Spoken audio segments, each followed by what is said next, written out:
Welcome back to Formless, everyone. We're back with another episode 5 here in Syracuse, New York. We are here shooting a podcast where we introduce and share people who are thought leaders, entrepreneurs, formless leaders, and just dreamers here in the community. Today, I have a very special guest with me today. Born and raised in Cameroon. Yes, sir. Grew up a little here in Syracuse, New York, and now he runs his own auto detailing business. Shout out to Joe Nana. Yes, I'd sir. like to congratulate you for being here on the platform. I really appreciate it. It's definitely a blessing. It's definitely an honor. And you taught me a lot. You know, you're like a big brother to me. Man, thank you for having me, bro. Thank you for having me. Yes, sir. Of course, man. Hey, Joe, for people who don't know you yet, how do you usually introduce yourself? I'm usually someone who's kind of like reserved. So if you introduce yourself to me, I won't introduce myself to you. So it's however you're comfortable with. You know what I'm saying? Like if you want to come the friendly way where we exchange names, cool. If you just want to hi and bye, cool. You know what I mean? Like I'm not really into like going out there and actually like trying to like lead a conversation or how we introduce On a ourselves. networking vibe, like on a networking Yeah, vibe. Like yeah. if you was like at a social networking event and I'm like, hey, my name is Mazimo Kayla. hmm Um, this is who I am and I do such and such. What would you Okay. say? I'm gonna tell you, hey, my name is Joe, and this is what I do. This experience that I have, and we go from there. And And just go trying to from bounce it, there. you know. Yes, sir. Yes, sir. Um, so like I mentioned before, you've got roots in Cameroon. hmm You grew up here in Syracuse. What does that combination mean to you? It's kind of it's kind of tough to kind of like trying to think how it was when I first got here because the experience that I had here versus the one that I had back home is totally different. And honestly, my first 6 months here in America, like I was ready to go back home. I'm not gonna lie to Really? you. Like it was the worst What experience for age you me. got here? I came out of age when I was 13. 13. Yeah, Wow. so I was 13, and then All by two young. yourself or No, we all came together. My mom, two younger sisters. yeah. So I was the oldest Why child. why'd you feel like you wanted to go back? Because it was just like it wasn't a welcome vibe here, Mm. like we expected it would be. Someone was back home. He was like, you come in America and everything would be, nice and peaceful. But within like the first month of us being here, like I almost got robbed from my watch that I brought from Africa. Oh wow. Yeah, which now that I think about wasn't even worth much like here in Right. America. So um I almost got robbed, and then like a few months later, um my mom got put in the hospital Oh boy. because she got jumped by some of the people that were like live down our street. Yeah. So When you guys first got here, did you come to Syracuse? yeah, Oh, came for real? directly to Syracuse. Yeah, we were living off of on Josephine Street, off from Just Butternut. off of Butternut. So Yeah, what? So you came here when you were 13. yeah. Wait, so what year was that when you came here? 2011. 2011? Yeah, Wow. yeah, bro. So it was hard off rip. Bro, being African back then, bro, it wasn't easy. Yeah, so she got jumped. She got put in the hospital. And coming here and just being like the only male in the house. I'm looking around, I'm like, yo, my family hurt, bro, and Yeah. there's nothing I can do. Like I Yeah. felt like powerless. I was like, yo, like there's nothing I can literally do. And Right.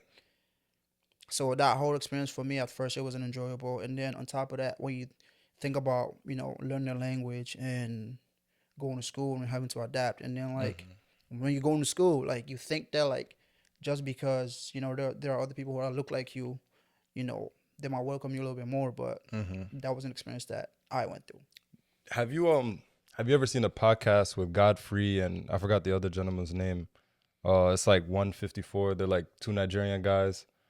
One of them is a comedian, the other Oh one yeah, is like a yeah, movie actor or whatnot. yeah. I think I just recently watched them. They're like America hasn't started to accept Africans until like 2010, 2011. Like that's when it started to trend a little. It started to, I think even saying that is kind of like he was kind of be generous, honestly, because yeah. I really don't think that like being African became cool until like the late 2018.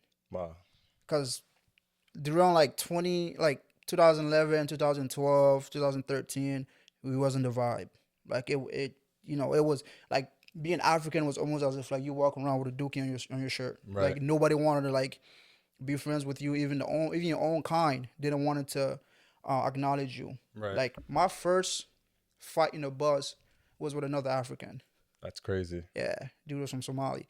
So Nah, not yeah, dude was not like I'm telling you, I'm like it was kind of crazy, and I'm like, yo, it's no way. right. Because you will come here, because what my impression was like I would come here, and if there was any group of people that were trying to pick on me, it would be the white folks. Right.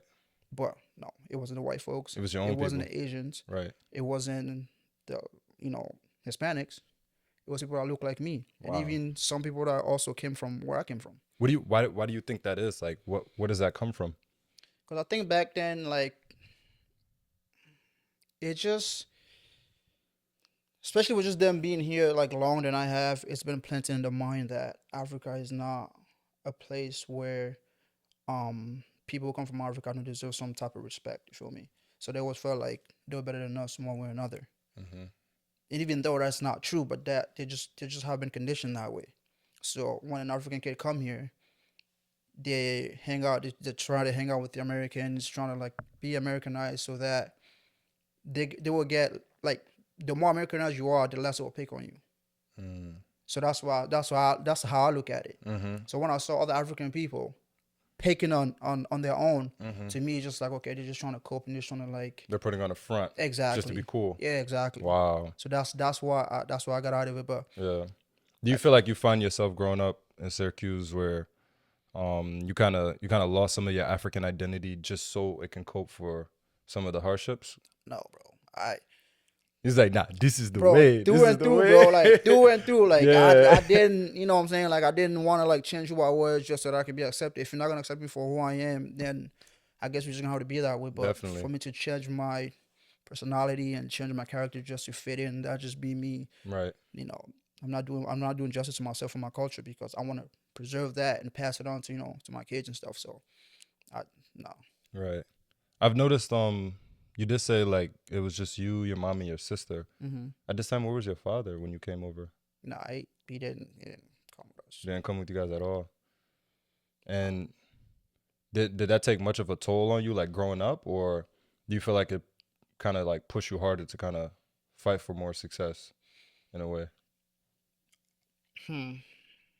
That's a good question, because I think that ultimately I think that the lessons that he taught me as a kid back in Africa is kind of what helped me like um handle the pressure, so that I didn't like crumble or anything like that. Because when I was back home, like he was teaching me the value of working hard as a young boy. So I didn't know that I was gonna come here, and that's what I was. That's the goal. Come here and then work and then have the better life, have the life that I didn't have back home, trying to have a life that my parents can have. Mm-hmm. So me living there, we already understood that like this is what was gonna happen.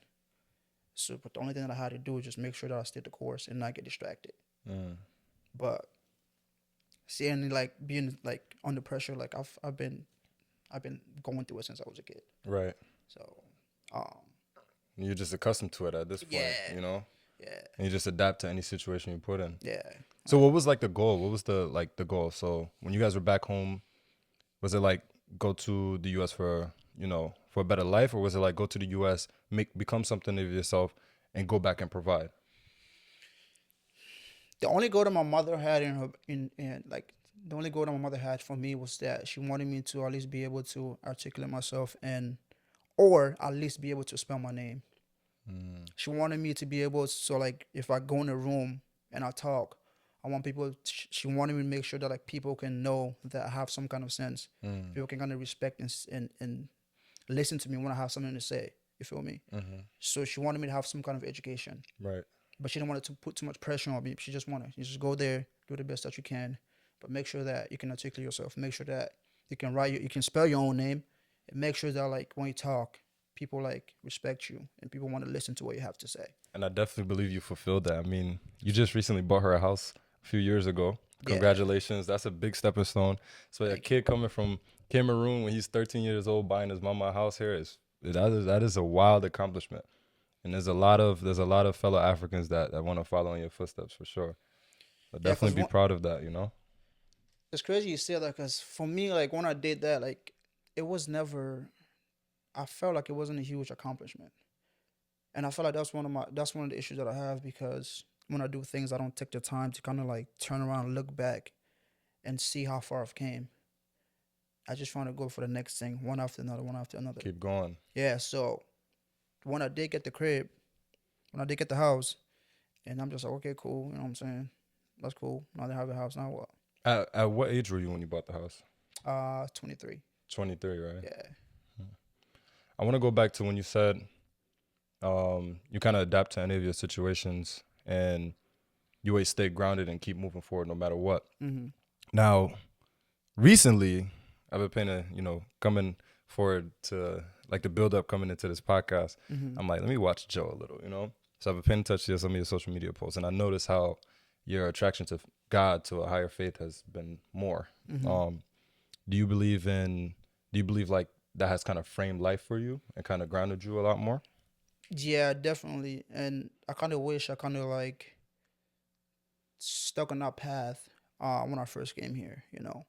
Because when I came here, you know, I was, you know, grounded in my like my faith. I was trying to, you know, make sure I build a relationship with God. But then as you get here and you get accustomed to this hustle mindset, you start to believe that everything that you do is because of your own will and your own power. You know, like yeah, I'm gonna wake up tomorrow. I'm gonna go and grind. Mm-hmm. And then you start to forget that the reason why you're even able to wake up and go and grind is because God allowed you to wake up. Mm. And the reason why you're able to do the things that you're doing, that you've been able to do, is because He allowed you to be healthy enough for Mm. you to accomplish those things. Granted. Yeah. And so for me, I was like, I got lost. I was just doing my own thing. But then I had to turn back around, bro. I'm like, yo, I've been grinding for so long. I've been doing all these things for so long. And I still feel like I'm not where I need to be. Maybe I'm doing this thing wrong. Maybe I'm not, you know, I'm not seeking God first. I'm seeking all these things, but I'm not praying. I'm not. And I almost like got to a point where I'm like, yo, I don't believe in God no more. That's how bad it got. Right. And the reason for that also is because everyone that tried to harm me and my family used religion to get close to us. Wow. Yeah. So that didn't help the whole situation. Right. So whenever somebody would come to me with religion, like I'm kind of like iffy about it. You feel like they're deceiving you. Yeah, I get pushy. I'm like, yo, what is it that you're trying to Mm-hmm. that you're trying to do it for me? So I always been pushing back. But then on my security job, one of my supervisor, um he out of like randomly one day he just comes to me and he looked at me. He's like, hey Joe, um, whenever you want to talk about Jesus, come find me.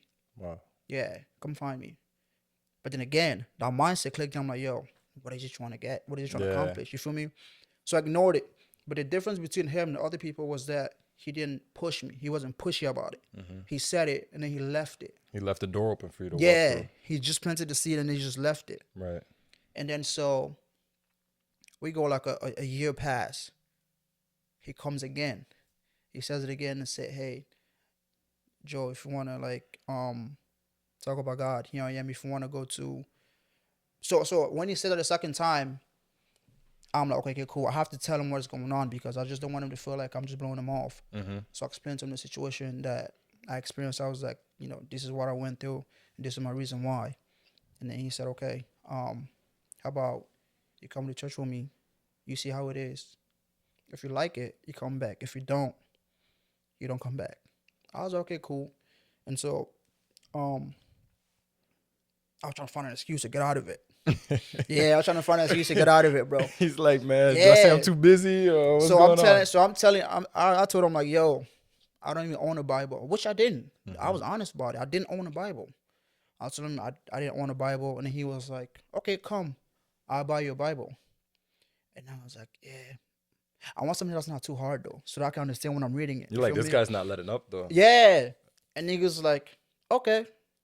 So I go to church, and then he brings me up, and then, you know, have the pastors, like we pray, and then after that, after church, he goes, and then he buys me a Bible, and then say, you know, read it. Um, don't, read it. If you want to like come back to church whenever, because I work every day Monday to Sunday, so I don't have a chance to go to church on Sundays. So he said, come on, you can come on Wednesdays.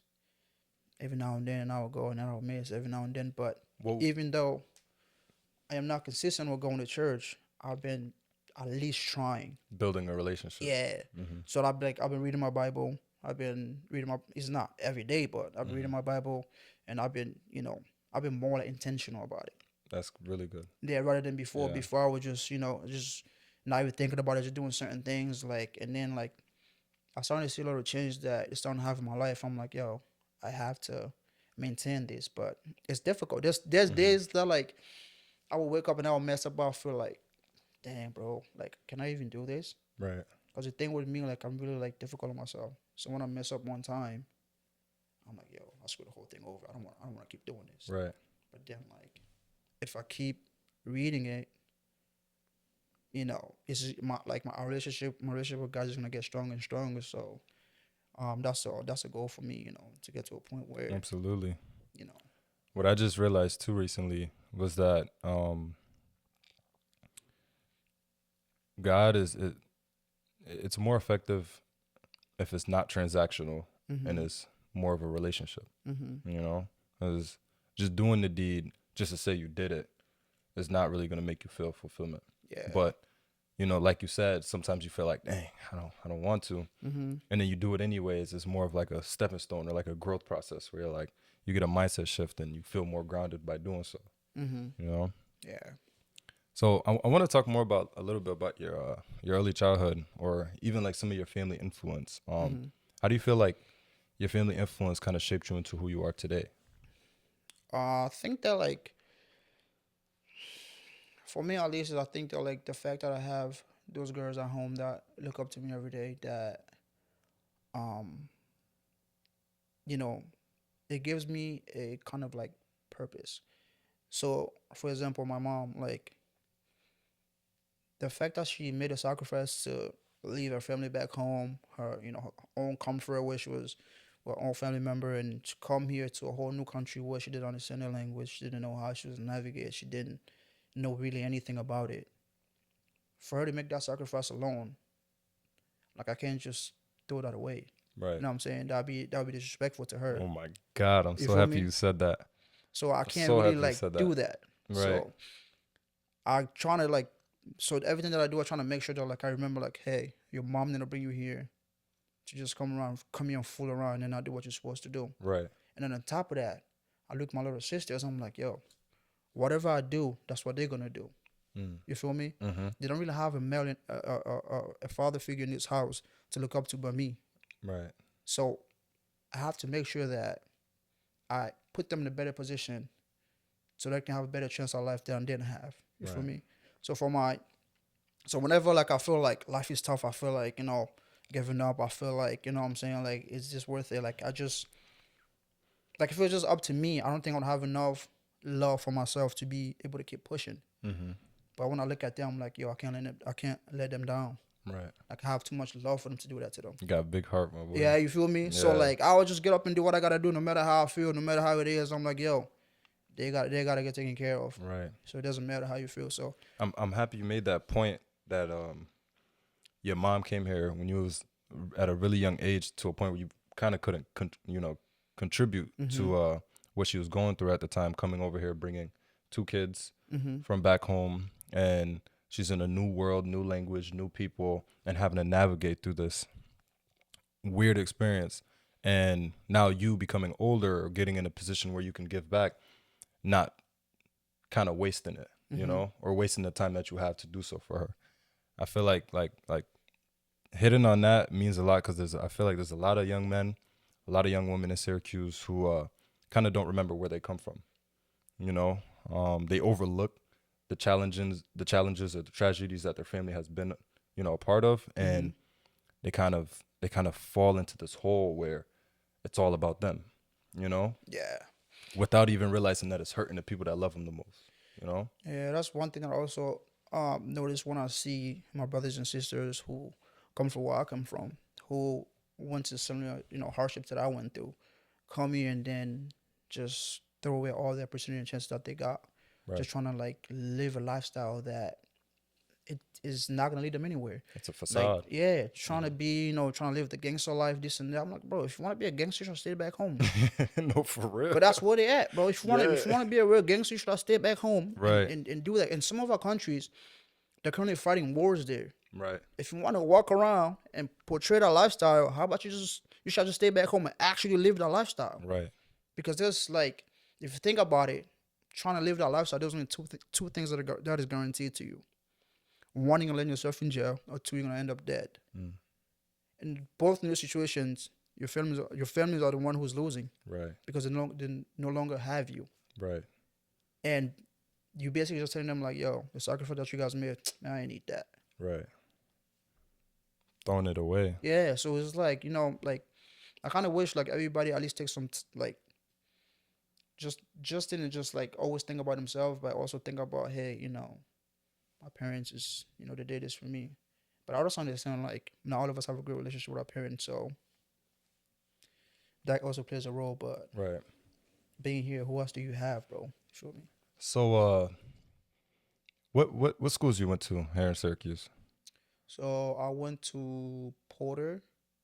When I graduated from Porter, I went to Grant Middle School. And after Grant Middle School, I went to Henniger. And then after Henniger, I went to OCC. And after OC, you went to Lemoyne?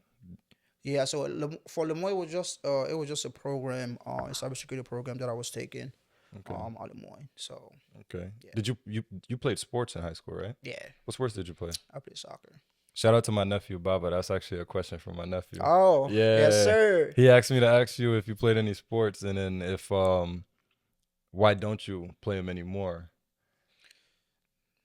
The crazy thing about like me actually playing soccer, I never actually thought I would ever play soccer, even though soccer is a big thing in Cameroon. My mom always had this fear that me trying to go out and play soccer will end up hanging out with the wrong crowd and start just doing things that I'm not supposed to be doing. So Right. I wasn't able to play soccer until I came here into 8th grade. Wow. 8th grade, that's when my mom, she didn't even let me play soccer then. I just just started doing yeah, it. I just Yeah. disobey what she said. I would just go and play. You feel me? Right. But she really didn't like want me to like play soccer at all. So the first time I really played soccer was when I in 8th grade, and then even that too. Like I tried playing like at 7th grade. I wasn't even good enough for modified soccer. I got caught. Oh wow. Yeah, I got caught. So 8th grade, that's when I actually like started playing, and then I went to high school. And I played 2-year JV, and then I played 2-year varsity. Even that for me, that was surprising. I'm like, yo, Yeah. like I didn't really, like, you know what I'm saying? Like I didn't really do this back home. Like Right. I just started now, and I'm able to play varsity. Cool. You know what I'm saying? Like I wasn't the best, but I enjoyed myself. My boy Carl, he played with you. He's a little chop. Right? he's a little chop. I mean, when you were younger, did you see yourself like playing pro at all, or That wasn't. or you just playing to just play because like all your peers were playing, all your friends were playing? No, the thing about me though, I was always realistic about things. Like I always know. Like I'm not a delusional type. Like I'm not. I keep it real with myself, bro. I keep it real with myself. Bro, I wasn't going pro. I knew that, bro. Because people will just play and they think that they're gonna make it pro. Like, bro, you gotta look around and just be realistic with yourself and tell yourself, like, bro, where is this gonna go? Right. You know what I'm saying? And I look around, I'm like, yo, there's other people who are way better than me. Yeah. And even they're not going. Exactly. So what I'm like, you feel me? So I definitely had a realization point. In high school, I think probably my junior year in high school, I just kept getting injured, and I think there was this one injury in football where I was crying on sideline. I'm like, yeah, this is it. Like right there, I'm just sitting on the field. I'm crying. I'm like, nah, this is it. Like this is done. And that realization of like, I've done injured myself like how many times now? I'm only a junior in high school. There's no way I'm about to go up nowhere. You know what I mean? Like, and it kind of shifted my mind to do other things. Things like I'm doing now, getting into business and, entrepreneurship and really like seeking other things that I can become great in, Yeah, I had a realization very early on. And like even my soccer coaches, they would tell me like, quit your job, come play soccer, practice on the weekend. I was like, The coaches sometimes be the worst, bro, though. I was like, yo, with all due respect, coach, you had your mom and your dad. I was paying bills. You didn't have to Right. worry about it. Right. I gotta help my mom pay her bills. Exactly. So I stuck with my job, bro. But I already Yeah. knew, bro. I'm like, man, this is not something. I'm just doing this for fun at this point. It's not something that Right. it's gonna, you know. No, that's really good that you keep realistic with yourself. So when you were so after high school, you said you went to OCC, right? Mm-hmm. What did you major in? Mechanical engineering. Did you graduate? Yeah, I have an associate in mechanical engineering. Okay. And did you work that degree right after, or what did you do after? No, bro. Like my path is kind of like all over the place, honestly, bro. Like if you look at it, you just like, bro, nothing makes sense. That's what I want to unravel it now, because I remember, feel like, me? I think when I met you, you was a realtor. Yeah, yeah, And then sometime after that, I think I went to school, and then boom, cybersecurity like degree. I'm like, whoa, what's going on? And then like sometime after that, like you became like a CDL driver. I'm like, what's going on, Joe? it's man, it's So what was the path like? So you went to OCC, you graduated from Henniger, right? mm-hmm, You went to OCC, mm-hmm. and then from OCC, you grabbed your mechanical. You said mechanical engineering, Yeah. mechanical engineering bachelor's degree, No, associate. associate's degree. Yeah. And then you worked that degree. No, I didn't work that degree. Like, so what happened was, so I went to OCC, and then when the pandemic happened, I took some time off because the whole thing that they had going on. I was like, okay, cool. So So that was during the pandemic time. yeah, so that I Okay. took some time off, and then that's when I started like doing real estate. So at Mhm. the time, I didn't like finish yet. I didn't get my degree yet. Okay. So I started doing real estate, and then Wait. Hold on. Pause. hmm Were you doing real estate before you were an agent, or was that after you became an agent? no, you can't. Like I had to become an agent in order for me to do it. I was Okay. I was I was a realtor, so basically I was selling houses to people. So I needed my license. So you was a realtor before you got your first degree. Yes. This Yeah. dude. All right. So hold on. Yeah. Okay. So I was So doing real estate before I even got my college degree. okay, Yeah. that makes sense now. Yeah. So I did that, and then when they were done with when the whole pandemic thing was over, I started going back to school, and then I didn't go back full time. I was just like taking some classes here and there. You feel me? Did you know what you were going back to school for? I had to go finish the associate degree. I had to, Okay. So I went back, and then once I got that, I decided like, yo, I gotta go find something else. Right. Okay. So what was it? So when you were in high school, Mm-hmm. did you like what was it about mechanical engineering? Where you like this is where the money is? Like I want to go work in the corporate America and kind of pursue this, or what was it about? No, honestly, for me, like, so one before we left back home, my dad told me that he always wanted me to be an engineer, right? Mm. But then I feel like that's like the typical African yeah, bro, father, yeah, that's like that's be an engineer or like or a a doctor, doctor, yeah, like yeah. So So my dad wanted me to be an engineer, so I came here, struggle with math. I struggle with math bad, like from the past my math classes, I had to like get the extra help. I had to go to like get like all the way to get all the help that I needed right, because I struggle with math. So when I go to college, I'm like, bro, I don't know what I want to do. right, Like I don't, what I'm saying? Like, so when I was supposed to start OCC, I was supposed to be like a general major. And so I talked to my boy Mukupolo, who also majored in mechanical engineering at RIT. He was like, bro, it's just the mechanical engineering, bro. right. So when he said that, I'm like, all right, cool, He bro. was like, I trust you. He was like, I was at first I was like, all right, cool, but where do I even start? You feel Right, me? right. Yeah, I'm like, where do I even start? He was like, Mhm. all right, cool, I'll come with you. He pulled up with me at OCC. We went and sat down with my advisor, and then he picked the classes like, yo, this is the class you need, this is the class you need, this is the class you need. And then from there, I just went through it. So through college, he was my main point. I Wow. would hit him up like, yo, bro, I'm doing this. How do I do this? Like, Right. he walked me through it. What was his name again? Mugapolo. Mugu Polo. Yo, Mugu Polo, shout out to you, man. Yes, sir. Yes, sir. He's the one who, even when I left during the pandemic, I was like, yo, I'm not going back. He was like, yo, bro, just go finish it. Even now to this day, he's telling me like, yo, just go get your bachelor's degree.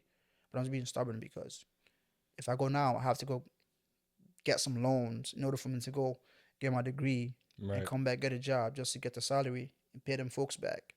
Wow. Doesn't even So make sense to me. did you get any kind of tuition assistance when you're going to OCC? Yeah, when I went to OCC, I was in I got fast, so Fast for. yeah, it was Did good. you ever go through like On Point or like Say Yes? I went through On Point. On Point On was Point. they helped me with like books and stuff. Mm-hmm. Yeah, That's pretty went through good. On Point. Wow. So what was it about the realtor thing? So you feel like because becoming an agent is kind of a little outside of the traditional college, you Mhm. know, the traditional college experience. So do you feel like that was a risk you were taking by trying to go and sell houses and kind of go off into that industry? Yeah, so I used to always be on YouTube. I used to watch this realtor. His name is Graham Stephan, and he's basically just a realtor. And so he was talking about real estate property. He was talking about how he started as an agent and all that stuff. I'm like, yo, I should Yeah, try. this look lucrative. This is the like Yeah, I easy should cash try. flow. Yeah. So I told my mom like, yo, mom, can I get 500 so I can go take this course and start selling houses? My mom goes, nah, I don't got it. Yeah, she goes, she ain't got it. But then she took the money and sent it back home to the family. Wow. Yeah, for the holidays. And so the family took the money and it was like, oh, why are you sending us this little money? Like, what are you supposed to do with it? Blah, Not blah, blah. appreciating it. Yeah. So Yeah. I looked at her, I'm like, mom, before I gave me that 500, at least I would have said thank you. Mm-hmm. You know what I'm saying? But she didn't want to, you know what I'm saying? So, but I used my own money to go pay for the course. And then as I was going through it, and then, Wait, pause. You use your own money, but you mhm. asked your mom up front. Yeah, So you had the money, or like you had to go work for the money? I had the money, but I didn't want to use it. Where did you work at the time?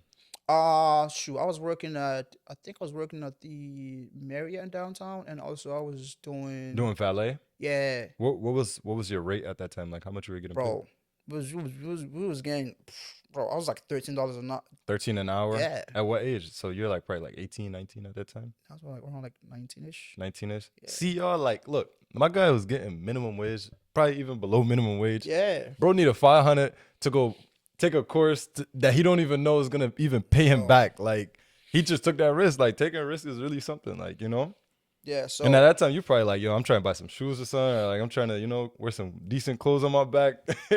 but that's the thing about me. The thing about me, I was never into shoes. I was never into shoes and clothes. Clothes, That okay, wasn't the thing for me. So I didn't really like worry about that. Maybe buying a new phone. That's probably right, you know what I'm saying. But buying shoes and clothes, I didn't really care what I looked like back then. yeah, But so I took the money and then I wouldn't pay for the course. And then as I was getting ready to take the exam and stuff, I took the exam and then I talked to my mom. My mom goes like, "Yo, who's gonna trust you to set up my house? Yeah, who's gonna She's trust like, you? I know this little Yeah, boy. she's like, who's gonna trust you to set up my house? Who's gonna trust you to sell their house? But then like other people would have taken it to heart. You feel me? I've been like, yo, my own mother doesn't believe in my dreams and what I got going on. You feel me? But that's not the thing, yo. That's It's like the you hard feel me? questions. It's the hard questions that make you think like, You feel dang, me? it's better So- that she's telling me than when I actually go knock on somebody's door, Mm-hmm. Because you already thought about it before knocking on somebody's door. So now you prepare for what's to come. Yeah, so once she said that to me, then I had to like, I realized like, yo, it doesn't make sense. Like her seeing someone coming from where I came from, telling her what I'm just about to go do. Because selling and buying a house is not like you work at the dollar store freaking buying a piece of candy. Right. Bro, these are like assets that cost a lot. Right. So me telling her that like, yo, I'm gonna go do this. Like she's never seen anybody coming from where I came from.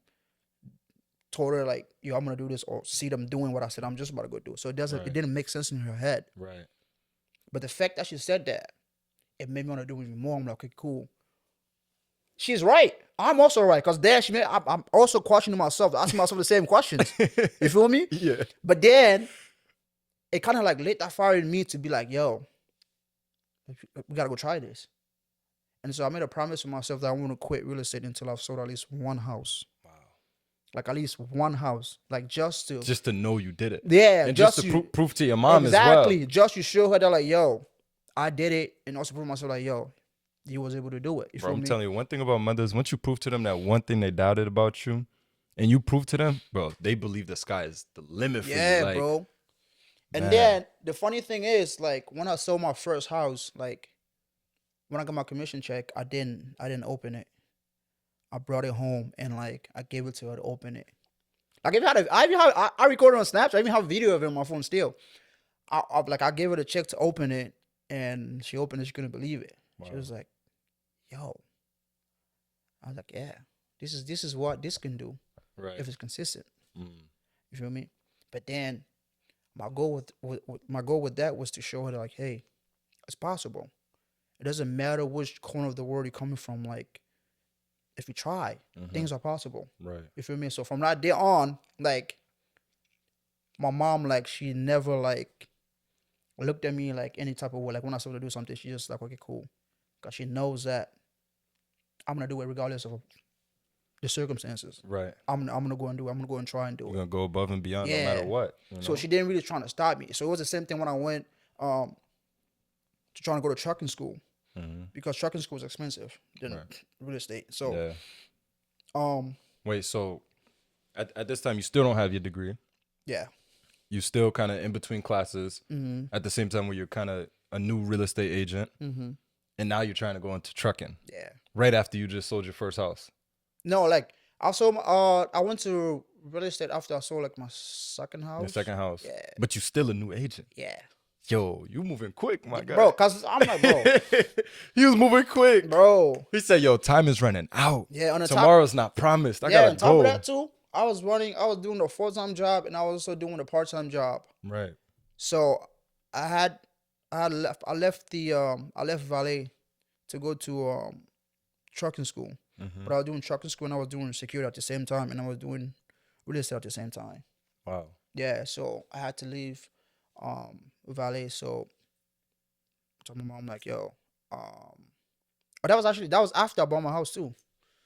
I was like, yo, mom, I'm going to That wait. Oh my goodness. Yeah, I'm like, I'm yo, going to this trucking timeline is so crazy right now. So let me go back again. Yeah, let's go back. Let's go back again. So, okay, you're going to OCC.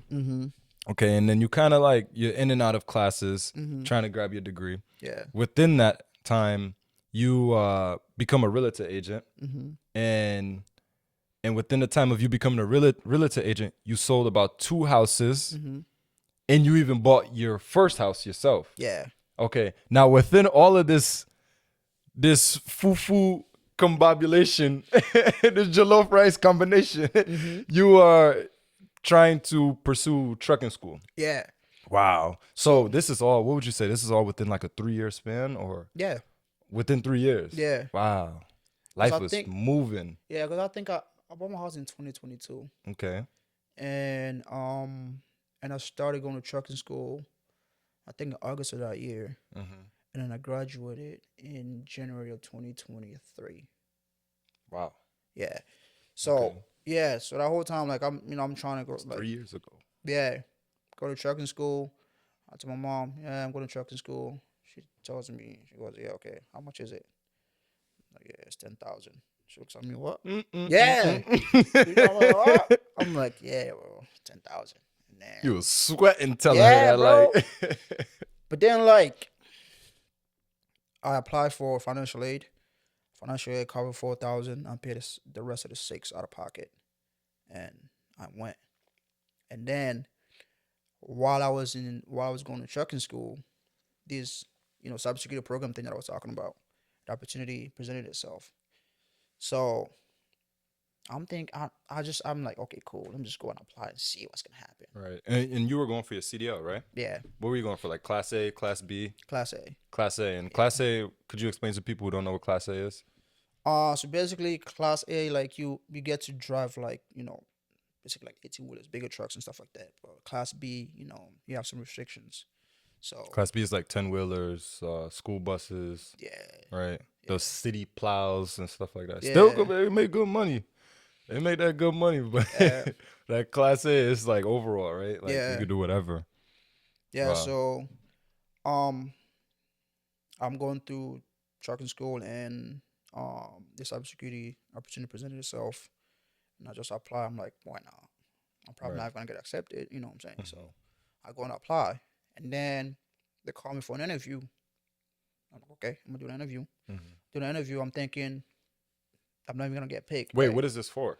For the cybersecurity course that I took at Lemoyne. Okay, okay. Yeah, so They had to interview you for the course? yeah, it's the What? program. They pay for the program for you to go. So I had to make sure that Oh, I okay. had to make sure to get the right people. Right. So they interview me. I'm thinking I'm not gonna get it. You know, I'm gonna be done with trucks in school, and then I'm just gonna hop in these trucks and just do what I do. But in your head, you're like, what's the worst that can happen? Yeah, It's better just find out, you know? yeah. I'm just see what's up with it. Mm-hmm. And then I received an email a couple months later that I was selected, Wow. and then I had to start classes. But then, like the way this whole thing played out, it was basically set up. I think God didn't want me to be a truck driver. The way that I see it now, Mm-hmm. I feel like God didn't want me to be a truck driver at all. Cause So it's a hard lifestyle right there. yeah, bro. Cause when I when I got that email, and they told me that I had to start classes, and classes started literally like 1 week after I graduated trucking school. So when I was done, when I graduated trucking school, the next week I was going back. I was going to Lemoyne, Mm-hmm. and so I'm like, okay, cool. I'm gonna go try to apply for jobs, see what I can get. And when I go places, I'm like, nah, bro. We need somebody whose availability is open. Right. But I didn't have that. I'm like, yo, I can work these days, but I gotta go to classes on these days. Right. They was like, no, that's not gonna work. So basically, I wasn't getting anywhere. You feel Right. me? So I was like, all right, cool. I'm gonna put that aside for now and just The wait. school? Yeah, no, the job search. Okay. I'm gonna put that to the side for now and finish with school. Mm-hmm. And then I'm gonna have more availability for me to. I feel like your mom helps you with that decision. Nah, she That was didn't. all you? Yeah, that was on me. At the Like, time, it was she's on like, me. boy, just stop. Like, Yeah. you already made it. We done. Yeah, it was on me. That Yeah. from there on out, like since from there on out, my mom like never really like questioned my decisions. She just like She trusted you. she just allowed me to make my own decision and just ride with me. You feel me? That's really good. Yeah, so I go to Lemoyne, and then after that when I'm about to graduate. But before I go to when I was going to Lemoyne, right, I was also like picking up classes at OCC to finish up my degree. Mm-hmm. So Oh my goodness, you taking 2 degrees at once? yeah, Boy, this so guy is different. so some days I go to OCC do that, and then some days I go to Lemoyne do This that. guy You is feel me? different. Yeah, so I was doing two different schools at the same time. So, when I graduated, from OCC. I got my degree from OCC, and I finished. I was getting ready to finish the cybersecurity program. I'm like, okay, cool. With that done out the way, now I can go apply for this trucking job full time. You feel me? And so before I graduate, I get another opportunity. I go to a job fair, and they have different companies there, and then have like the state jobs there. Mm-hmm. And I go there, I just talk to one of the guys. I'm like, hey, I got my CDO here. I just got my associate degree in mechanical engineering here. You know what I'm saying? Yeah, you feel me? He slaps the paper on the table. He Yeah, said, bro, I'm a jack of all trades. Where do you need me? Bro, I'm like, I was telling him like everything just to see like where like I could fit. You Right. feel me? That's But crazy. then even that too, I didn't think that like something would come out of it. And then like he's talking to me, he was like, yeah, all right, cool. Give me your resume, I'm gonna see what I can do. Mm. So I'll leave. I don't think none of it. I'm like, all right, bro. And then a couple weeks, I get an email. He sends the email to the hiring department and copy me to the email. It's like, hey, this is such and such. I met him at the job fair. Mhm. We had a conversation. I like his energy. I like the way he communicate. I think that he would be the right fit here at the Department of Transportation. There you go. Yeah. I also work for them as well. Yeah, that's crazy. I did an internship with them when I was in college. And I was you was probably my boss or something, but I was what's it called? I was a fleet mechanic working on the big snow plows and all the Oh. 10-wheelers and heavy equipment, Yeah, they have this program where like we could go shadow them for like a week or so. Mm-hmm. They're trying to do that, but I don't know if I'm gonna do it. But I think I remember that. yeah. When you were like all the construction sites and stuff. Mm-hmm. Yeah. I remember you like post something, you're like, nah, these people trying to kill me. They got me on the highway. I was on the road, bro, doing crazy stuff. I'm like, yeah, take me back to the office, bro. Wow. So, okay. I got to debrief it. So at this time, you have mechanical engineering. Mm-hmm. Okay. You have cybersecurity Mm-hmm. degree. You have realtor license. Yes. You have your CDL, Mm-hmm. Class A. Yeah. Excuse my language. And then you have and then that's it for now. Yeah. That's So it I for now. yeah. So I go. Okay, cool. When I graduate from when I'm done with Lemoyne, I'm just gonna go drive trucks. And then that guy emails me that, and then I'm like, setting up interviews. Right. So in my head, I'm like, oh, we're gonna see what this goes. You feel me? Right. And then we go through the process. Next thing you know, they tell me that I just started a job a couple weeks after when I graduate from Lemoyne. So basically, like God wasn't giving me no opportunity for me to even be like a truck driver. Right. So like whenever I accomplish something, I'm like, okay, cool. Now my schedule is free. Mhm. Let me try this for real, for real. Right. It doesn't work And it out. doesn't work Something out. else comes up, Wow. and then I keep moving on. And then I'm like, okay, cool. Let me settle this. And then when this is done, Mhm. I'm gonna go again. Doesn't work out. Right. Like literally, like not too long ago, like I was like, okay, cool. I know this state job is cool, but I want a bit more money. You feel me? He's like, I want more money. Yeah. I want a bit more money. You Yo, feel me? I love And it. I got a CD out I can go put to use. You know what I'm saying? Let me look for jobs. Right. You feel And me? at what age were you at that time when you were saying that? No, this was like literally like This last in the week. beginning of a couple like I think it was like around like December-ish. I was Wow. saying this, yeah, not too long ago. Wait, how old are you now? 26, might be 27 this year. 26. Yo, come on now. Do y'all hear this dude's titles? Like, if you out here saying you don't have enough time to do nothing to chase your dreams, accomplish your goals, bro, my guy is a spitting image of like, go and get that. Go and get that money. Go and grind. Go do what you want to do, you know? Yeah, bro. Man. That's crazy. Yeah, bro. And then like after that, after I'm saying that, I'm like, I need more bread. I'm like, okay, cool. I'm gonna go see if I can apply for the jobs now. And then be like, yo, if y'all hire me, I'm gonna leave my other job. Right. So I go again. Most of the company goes like, nah, we need somebody who has at least like 6 months of experience For what job? on truck driving again. Mm-hmm. And it was like, yeah, you haven't been driving for like a couple years, you know, like we need somebody that like either just freshly got out of trucking school or Right. have been driving. Right. And then there was this one company, like they don't require that, but they will train you. Mm-hmm. So I'm like, okay, cool, let's go with that. So we set up an interview, and then when we're done with the interview, you know, I go in and pray, and I said, yo, because at that time, like, I was ready to like give up J&P. Mm-hmm. I was ready to just like, bro, Okay. no more J&P. You feel me? Now that we're on it, now that we're on the topic, I want to shift to that conversation now because when did the idea of owning your own business first like click in your head? Bro, actually, like, for me to even think about like having a business like with car detailing, like it all started with my cousin, man. My cousin George. Your cousin George? Yeah. That's Igwe. Yeah, sure. Hey, shout out bro. George. My cousin, man. So when I first bought my my car, the Malibu, Mm-hmm.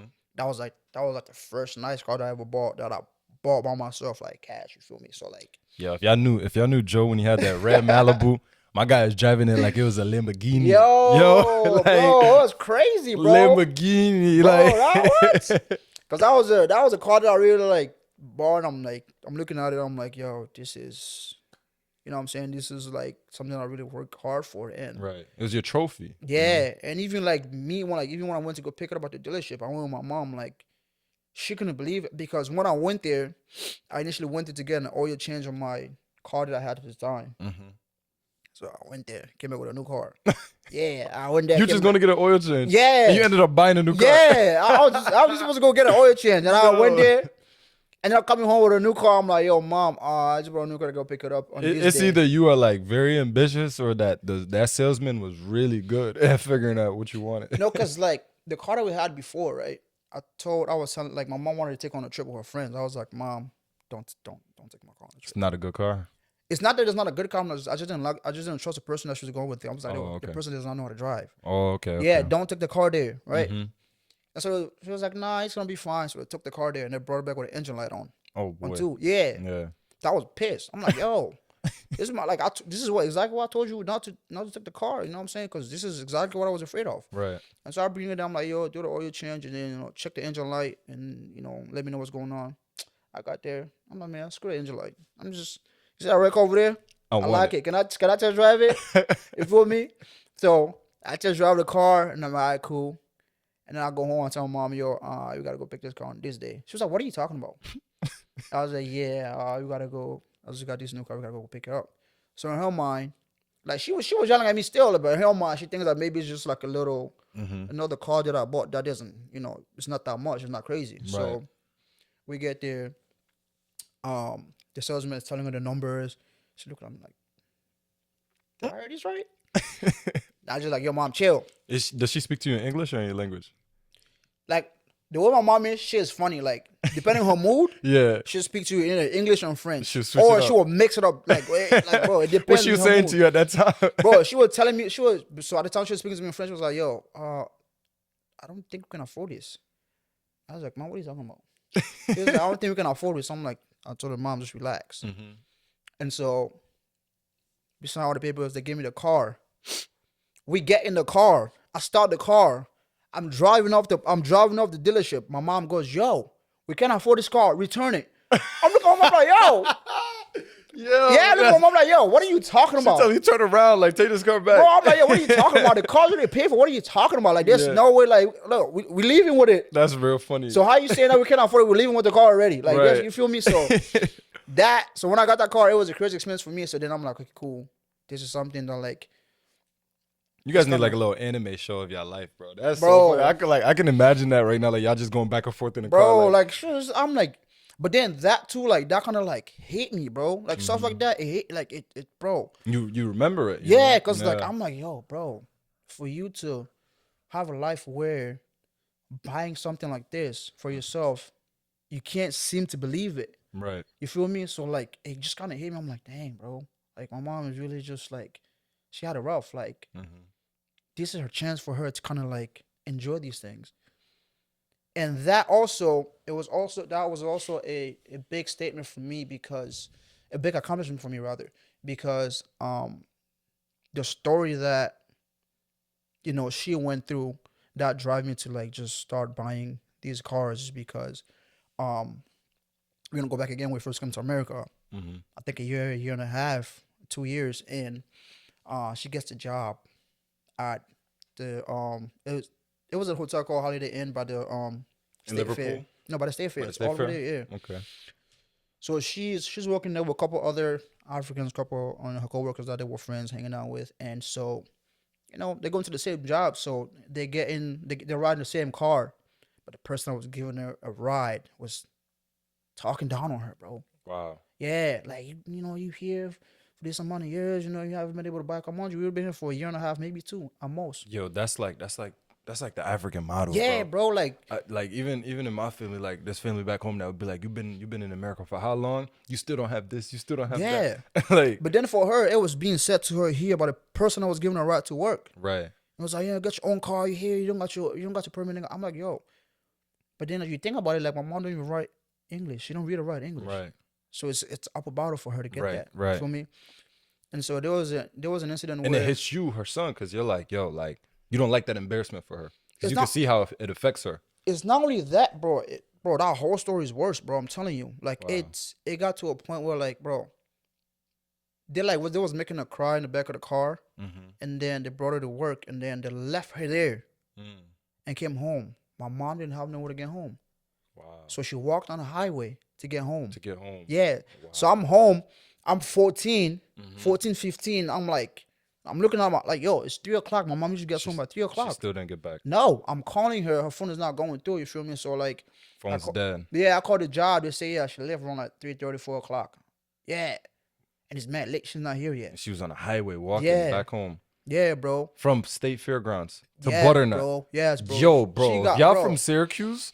That from the State Fairgrounds To all the Butternut, way bro. to Butternut Street. It don't even matter like where on Butternut. Bro. That's far. Like So yeah, I'm it's sitting like there, a 2-hour walk, bro. I'm sitting there, I'm waiting. I'm like, yo, if my mom not come here by 7 o'clock, I'm calling the cops, bro. Right. You feel me? Because that's not normal. Mom should be here already. Because I already called her job. They told me she left already. And then 8 o'clock comes, my mom knocks on the door. She comes in. I'm like, Mom, why are you so late?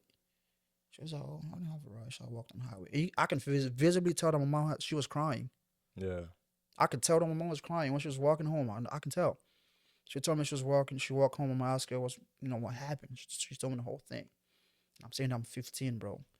So that day, like, I made a promise to myself that And I made a promise to her that she will never have to walk unless she wants to.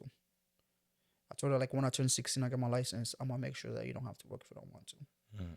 And so from there on, like I was just like, so first we bought a bucket.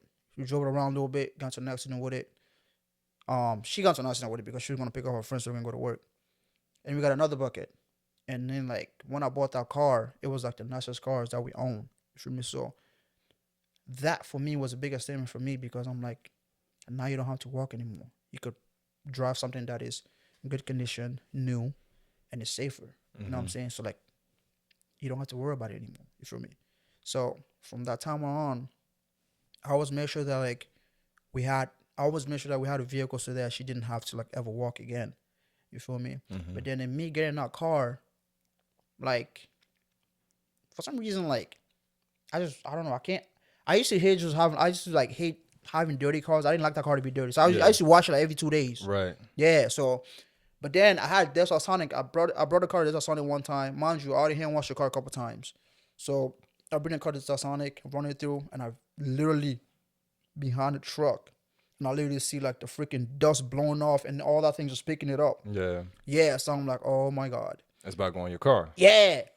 So we get through that, and then we go outside, go and inspect my car. I see a big scratch that wasn't there before. Wow. Yeah, so I'm like, can I speak to the manager? And then the manager comes like, yeah, you probably bought the car like that.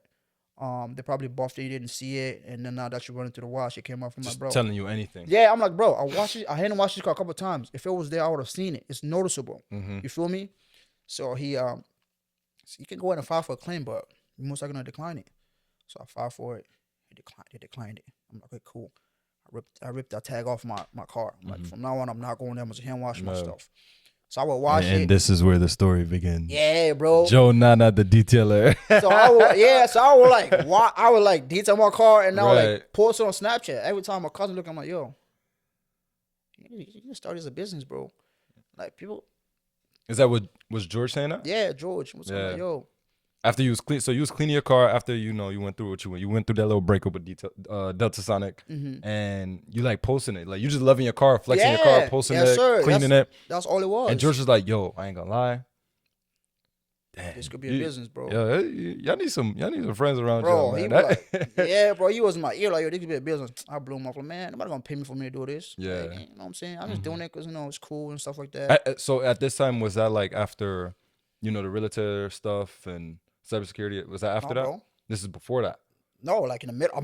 This is in the middle of all of it, yeah. So I got the car in 2019. Right. So I'm doing this cars thing like in the same time as I'm doing the other thing. So wow. like whenever I have a downtime, like I'll just like wash my car. I'll wash my car outside, and then I'll just post it, and then like he would keep saying, I'm like, yo, bro, nah, nobody gonna pay me. I keep posting. He keeps saying the same thing. I'm like, bro, but like what are you talking about? Nobody gonna pay me to do this. Right. And then he brings his car to me. I bring his car to me. He pays me, tell him to clean his car. First customer was your cousin. Yeah. That's fire. He pays me, to detail his car. Yeah. And so I do it. You're like, yo, turn it into a business, bro. So I'm like, fine. I'm gonna do it. I'm gonna give it a shot. So, trying to come up with a name, like from the name, the logo, all that. Like, I ran it all by him. I'm like, yo, bro, think about doing this, doing that. What do you think? Like, okay, cool. Do this, do that. Or you can incorporate this, that. I ran it by him. Like, he would just like give me his opinion, and I would go based on that. And then somehow J&P just happened. It just happened. Yeah, it just happened. So okay. So at that time, what were you doing? Where were you cleaning cars? Did you always have a garage or? Oh, bro, we had an apartment at the time. We was at the apartment, and I was cleaning at the parking lot in the back. Okay. But how was clientele? Was clientele like, did it hit off right away, or was it like you was just doing it as a hobby at that point? Like, you get one car this week, one car this week, So then, like when I did his car, like I didn't even like started then until like a couple of months in, and then I'm like, cool, let me attempt to do this. Right. So I do it, but I was just cleaning like friends' cars, and then like whoever wants to pay, whoever doesn't, you know what I'm saying? You just filling it out at that point. Yeah. So we do it out with us cars, and then we're like, okay, cool. You know what I'm saying? Like, let's try and do other people's cars. And then people started bringing the cars. We would do it. But then one of my neighbors snitched on me to the leasing office. Yeah. Wow. And it was like, yo, we hear you've been running a business on our property. If you continue to do it, we're gonna evict your family. Wow. Yeah. What's that? That's called soliciting. Yeah. Wow, that neighbor's a hater though. Yeah, bro. He's like, yo, this kid making more money than me, y'all. Y'all gotta get him out of here. Like, Yeah, that's so crazy. we moved to Delta's house, and then we did doing it. Also, it was you and Dauda clean at the same time. Yeah. Okay. And then we moved. Shout out Dauda. Yes, sir. And then we moved to Delta's house. We were doing it out his parking lot, but then we were just racking up his water bill, bro. Yeah. Yeah, just racking up his water. But at that time, you wasn't thinking about it. Yeah, because we just needed a place to just get it going. Because, Just to get it going. Yeah. And then he was like, yeah, nah, bro. Like, we took a pause. Winter came around, and then we took a pause. And then I got busy with all this stuff. Right. And when I bought my house, I was like, okay, cool. I'm going to do it on my driveway now. Mm-hmm. But then, like, as I got even more busy, Right. I was like, probably it probably wasn't meant to be. Mm-hmm. So I left it. And then I was doing trucking school and stuff like that. But then, like, it was still in the back of my mind. Mm-hmm. Like, I would go to work and then I would be, like, on Facebook Marketplace trying to find garages and stuff like that. Bro, I don't got cussed out, blocked, all that. You feel me? Yeah. And so one day I'm sitting How much time has passed since when you bought your house, started doing it at your house, but then got busy and kind of left it alone? So when I bought my house, that summer I only detailed. Well, it was a summer after I was getting close to graduate. Mm-hmm. I did one car in my driveway, and then that was that. Okay. So I didn't really like have time to like keep doing it. Right. You feel me? So when did you buy a house? 2023. So you started detailing in 2019. Yeah. Okay, and then you kind of stopped, you took a pause in 2023. Yeah. So wow. So okay, so for a few years you kind of made a name for yourself, would you say? I mean, it's not where I like it to be at, but I mean, it's a blessing. Like you feel like Yeah. did you feel like a part of your identity started to become Joe the Detailer? That's what most people started to know me as, but it's at first went by like the realtor, but then like it started transitioning. Yeah, it started to shift into the detailer. Wow. But yeah, that's how it was. And then like after that, like I get on Facebook Marketplace. I'm looking at houses. I mean, I'm looking at garages because some of the garages that I found, like the people don't cuss me and block me, so I gotta keep going. So I'm looking, and then I found the spot that we're currently at right now. But that wasn't the shop that he posted. Oh, so he is catfish. No, he wasn't catfishing. The shop that he posted was a bigger garage, and he was asking for $7,000 a month. Whoa. In rent. Whoa. Mind you, I wasn't even making $1,000 Right. with detailing. Right. But I'm like, let me hit him up Uh-huh. and see if I can negotiate this Right. and go from $7,000 to $1,000. Because you're like, out of all the people that I've been contacting, at least this person gave me a price. He didn't. Not even that. Like all this is going on before I even like hit the dude up. You know what I'm saying? That's just me like talking to myself like, yo, if we can get this man to go from $7,000 to $1,000, we can do this. We can pay out of pocket and do this. How was that conversation? Like you turned into Bro. the Cameroon negotiator, like Bro, like at that time, that was the only time that I didn't know what took him. That's just the only time that I'm like, I was actually being delusional this time. Yeah. Because there's no way he was gonna go from $7,000 to $1,000. But I mean, I feel like a mindset that you have since you were young was like, it doesn't hurt to try. Yeah, so the worst he can say is just no. You feel me? Right. That's what I'm like. The worst But you he got the gonna say loose is from no. that, yeah. Yeah, so I hit him up. He was like, I told him like, hey, like I'm trying to start up a detail shop. I'm looking for a garage to start. Is this spot available? I didn't even talk about the price. I was like, is this spot available? He goes, yeah. Actually, I have 3 other garages that I think will fit that. Wow. Yeah. Wow. He said I have 3 other garages that I think would be perfect for that. Right. I'm like, oh really? Okay, cool. Can I come see it today? Because I leave at work at 3:00. Jumped on it. Yeah, I'll be like, yo, I'll be there at 3:30. So he was like, yeah, sure. I have one of my assistants show you the garage. So I hit up Dowd. I'm like, yo, Dowd, meet me here at 3:30. Right. Be there. Whether you're there or not, I'm going. You feel me? I'm like, oh, yo, whether you're there or not, I'm going. I'm going. Yeah, Dowd was like, I bet. I'll meet you there. Right. So we pull up there. We see the garage. We like it. We're talking prices. We're liking the prices and stuff. And then, come to find out, the dude is a millionaire. Wow. And So he, the guy that owns all these properties is a millionaire. yeah, and he owned crazy type of cars from G Wow. Wagons to Ferrari to Bentleys. Wow. So it's just like it couldn't have happened any other way. Like this Right. was the perfect person that happens in the Right. perfect time, in the perfect environment. Mm-hmm. So everything just came together. I'm like, yo, I guess we're going then. You Mm-hmm. feel me? So that's when I like, I started. I got my LLC and just started going like legal. You feel me? Like Right. try to like Let starting to me do it ask the you a right way. question. Before all of this, why did you feel the need to even want a garage? Like, did you feel like you couldn't build your business right at your house? Yeah, because I felt like I was gonna number one, I was gonna run into some issues because like they're gonna say like my house is not like zoned right to Mm-hmm. run a business on, and then two, it's just like I couldn't really like I was getting tired of like bringing stuff out of my business, bringing it out, and then bring it back in when I'm doing detailing. Right. That was getting tiring. So I'm Right. like, yeah, no, I need a shop. I I need need a some. shop, Yeah, I need somewhere something I more can set convenient, up. more professional. Yeah, Okay. and So then you can like actually take it serious. yeah, Yeah. and then like the spot that I'm currently at right now, perfect location. Right. People feel safe to come there. You Exactly. feel me? People wouldn't even safe coming to my house all the time. You Yeah. feel me? And then like I also have my family. I don't want just everybody pulling up to my Anybody house. just coming to your house, Exactly. say they don't like how you did the work or whatnot. Yeah. It's It's over. You know what I'm saying? yeah. Pull up to my house. You feel me? So Yeah. I was like, nah, bro, I gotta find someone that like just dedicated for that. That's Hmm. that works for it. And I agree. that was that.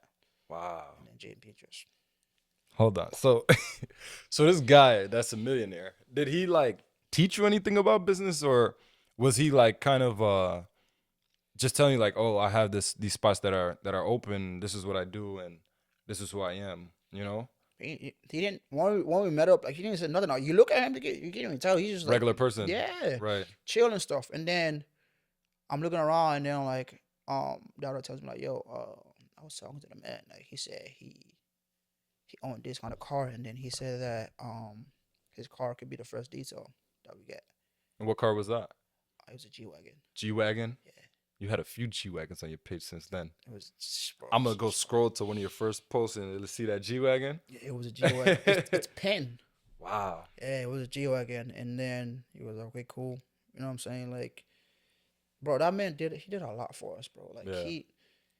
like him doing like him not knowing us and doing what he did for what he's been doing for us. Like I'm extremely grateful, bro. Like I Right. always told him like, yo, we're gonna do your car at a discounted rate. Does not Mhm. matter what kind of car you bring in, we're gonna do it for a discounted rate because Right.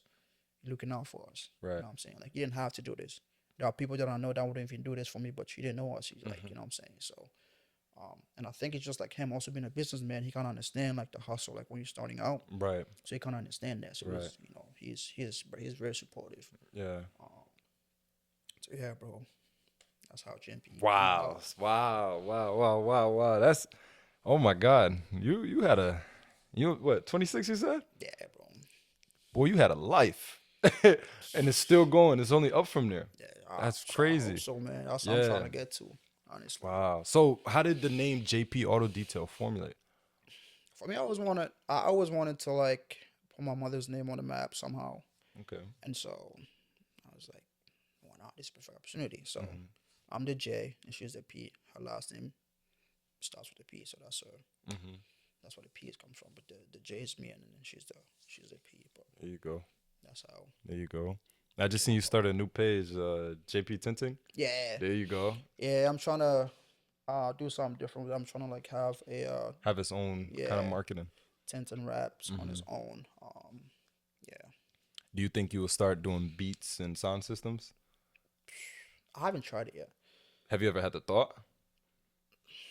Like, Not how far do you see yourself going into like customization? Because you know what I see? I see you bringing that West Coast to upstate New York. man. Big, I don't big rims, big wheels. You know what I mean? I don't know, bro. It's just like for me, like I don't really like think about like sometimes I don't really like think about the next move. Like I just do something on my car Yeah. and I end up figuring out, oh, I actually enjoy doing this. Right. Let me learn about it more and see what I can do and do it. You Right. feel me? So the tent stuff, like I'm like, he was like, yeah, because people was always asking us, yo, do you do tent? Do you do this? Do you do that?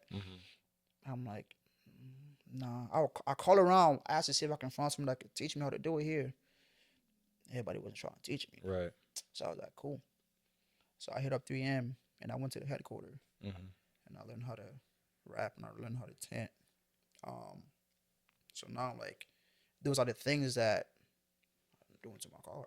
Right. I got my car wrapped, Right. and I know how much I pay for that. Right. So I'm like, okay, let me learn it so I can do it on my own next time. Right. But then people also want those type of services, Mm-hmm. so I can offer those type of services and make money on that. So I don't sit around and just be like, okay, let's, you know what I'm saying, like let's trying to like see where I can go with this. I just like it's just what I do to my car. If I like it and I think people will like it, I do it. You feel me? Because I don't wanna. I just don't wanna like. I feel like if I sit around and do that, I will put a lot of pressure on myself trying to figure things out. Because the way that I am is that before I start something, I want everything to be perfect. Right. But we know that when you're starting something new, it's never gonna be It's perfect. never gonna be perfect. Yeah, And it would never be the right time to start exactly. So I'm like, yo, if I'm doing that, I'm gonna be starting like too many different things, and like it's gonna like shift my focus. So I just trying to like go with like one thing at a time, and then like if I do something to my car and I like it and I enjoy the process, I'm like, hey, why not? it. Right. I'm saying so. I feel like there's a message in when the guy had the building up for 7,000 a month. What made you just text him? You know, like why didn't you stop there? I know a lot of people who would just stop right there. You know. Bro, because I wanted to have a shop on my own. And then I'm like, the worst this man could literally say is no. And then he would just leave it at that. Right. Like, that's the worst he could say. But if I don't talk to this man, I don't know. Like, Yeah. you know what I'm saying? Like, I wouldn't, like, know what his answer would be. I wouldn't know whether I would have won. So I didn't want to have that regret in my mind. So I'm just like, yo, let me just text this guy and see. Right. You feel me? And then Boom. got Wow. shot. What So what did he come down to? Did he come down to 1,000 a month? No. What did he So go down when, to? so when we got there, like, I didn't even bother asking about that, the other one. Mm-hmm. So I didn't bother asking about the other one. He was just like, yo, he showed us the other three shop, and he was like, yeah, this one will be perfect for us for now. Because um the other ones that he showed us, he said it was like, if I remember correctly, it was like $1,200 per Mm-hmm. month Mm-hmm. for two garages. But I was like, we're not at that level yet, so Right. we just stick to the other one. And he was like, okay, cool. Okay. I'm gonna do it for you guys for like 750. That's And really then, good. yeah, and Yeah. then like That space is a nice space too. yeah. And then he was like, since you guys, like, you guys are cool, you guys are hustling, like Mm-hmm. he was just understanding, and he was just like, you guys don't have to worry about utility or anything like that, Right. you know. Man, I wish I was paying 750 for my man. I'm Bro. paying like 1,800 man. On top of utilities, like Yeah, he's looking out for us, bro. Like, right. and then like people see the detail shop and think they're like, yo, we're making crazy money right now. We're not. Like, I haven't even like took a dime out of that business. Like, every money that I make Mm-hmm. goes back into it. You Right. know what I'm saying? And like, And on top of that, the job you're working, you even adding into it. yeah, I and know. like, you feel me? And also with that, like, I don't have that much time available for me to be at the shop all the time to like check the amount of client that I need to. You feel me? Right. Because at the end of the day, I still got personal bills that needs to be paid. Mm-hmm. So I have to make sure I have my day job. Right. But that limits the time that I have to be in the shop in detail. Right. You feel me? So, you know, I'm just trying to like make it work. Why do you think people tend to think ownership means instant riches? Because even with me, like people see me podcasting, people see me, owning a dealership. They see me doing some real estate stuff, and they're like, "Yo, I know you got money."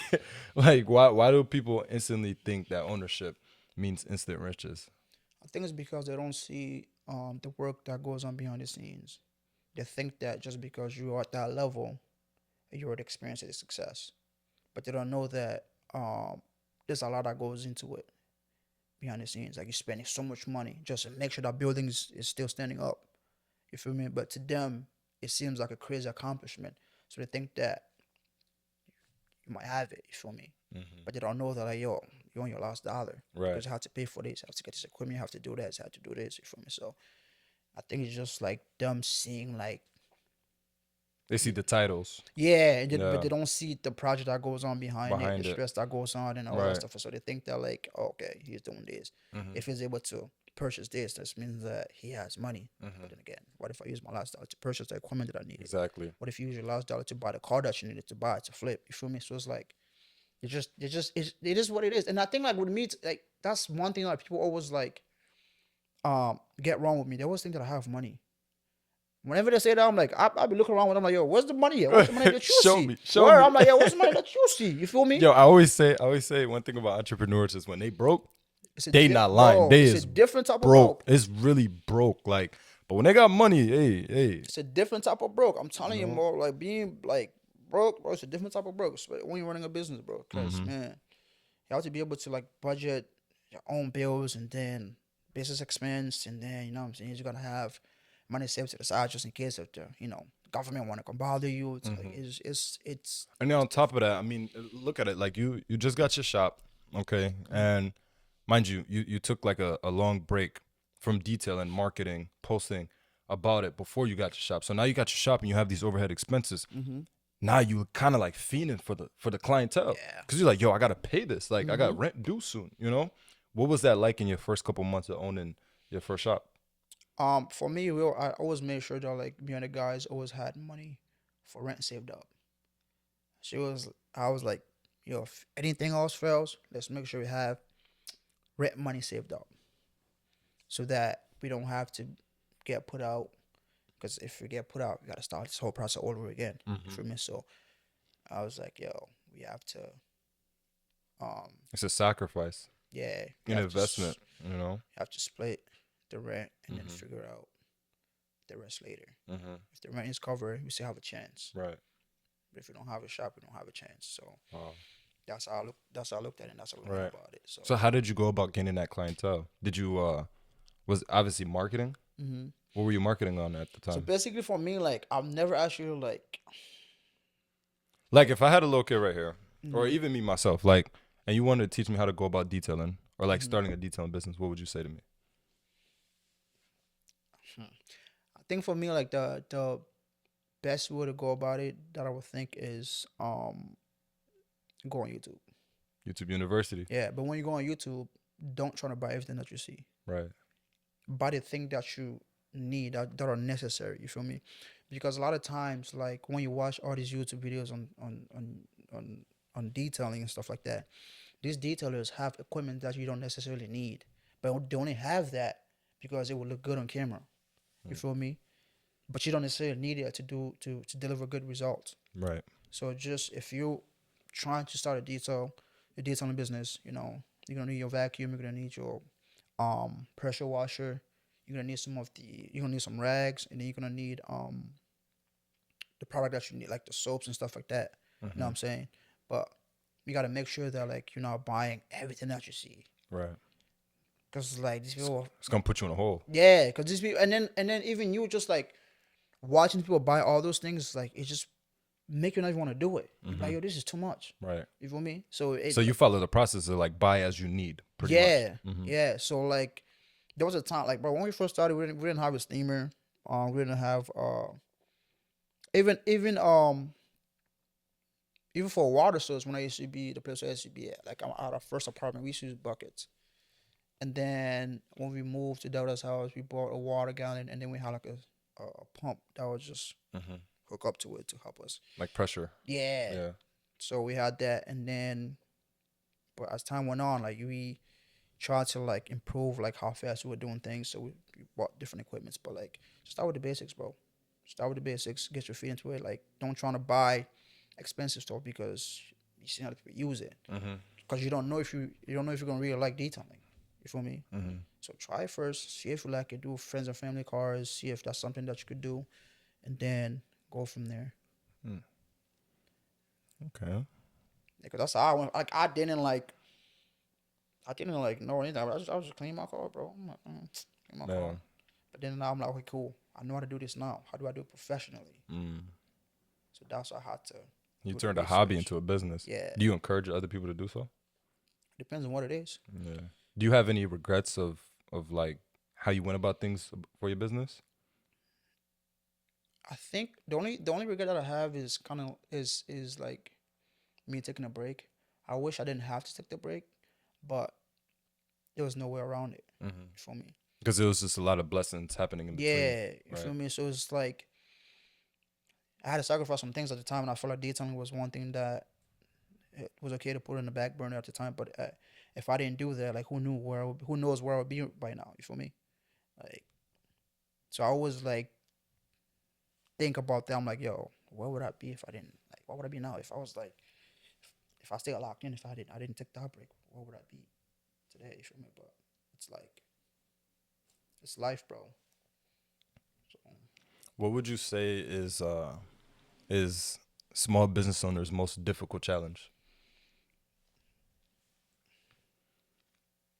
I think that the fact that you're working for free, you're not getting paid. You know what I'm saying? Because when you go to a 9 to 5, you know you expect you expect the check to come on the end of the week, wherever you get paid. Right. But It's for set in stone. yeah, but as an entrepreneur, you don't know, like you don't know when, like you don't know if you have the clients unless you have a client in your schedule. You don't know where the next check is coming from. You feel Right. me?